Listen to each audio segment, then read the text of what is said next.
আরজিকর মেডিকেলে চিকিৎসক মৌমিতা ধর্ষণ ও হত্যায় যেন মোড়ে মোড়ে রহস্য।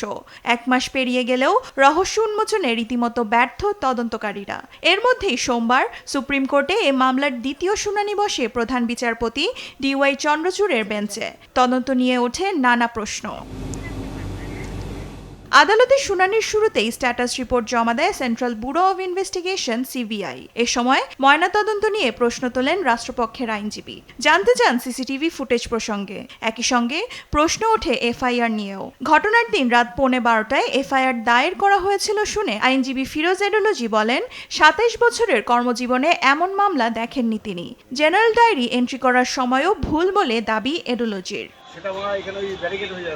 CBI এর পক্ষ থেকে আদালতে গুরুতর সংশয় প্রকাশ করা হয়। এই ধরনের ঘটনায় প্রমাণ সংগ্রহের জন্য প্রথম 5 ঘন্টা অনেক গুরুত্বপূর্ণ বলে জানান CBI। অথচ ধর্ষণ ও হত্যাকাণ্ডের 5 দিন পর তদন্ত ভার পেয়েছে দলটি। এ সময়ের মধ্যে অনেক প্রমাণ সরিয়ে ফেলা হয়েছে বলে দাবি করে CBI। এ পরিস্থিতিতে 1 সপ্তাহের মধ্যে আবারও CBI-কে নতুন স্ট্যাটাস রিপোর্ট জমা দেওয়ার নির্দেশ দেয় সুপ্রিম কোর্ট। আগামী 17 সেপ্টেম্বর এ মামলার পরবর্তী শুনানি ধার্য করেছে শীর্ষ আদালত। মৌমিতা হত্যার বিচারের দাবিতে আন্দোলনরত চিকিৎসকদের আবারও কাজে ফেরার নির্দেশ দেন প্রধান বিচারপতি।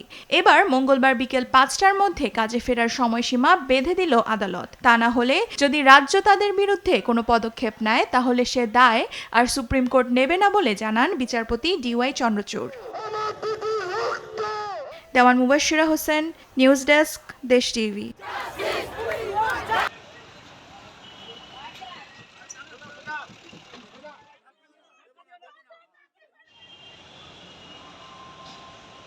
Arrested about 25 people. I think around 9.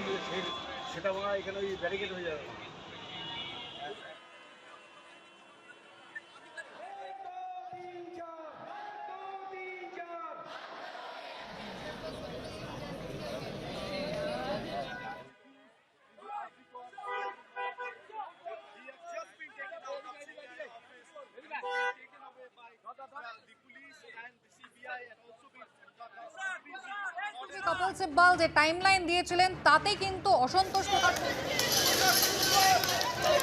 Justice for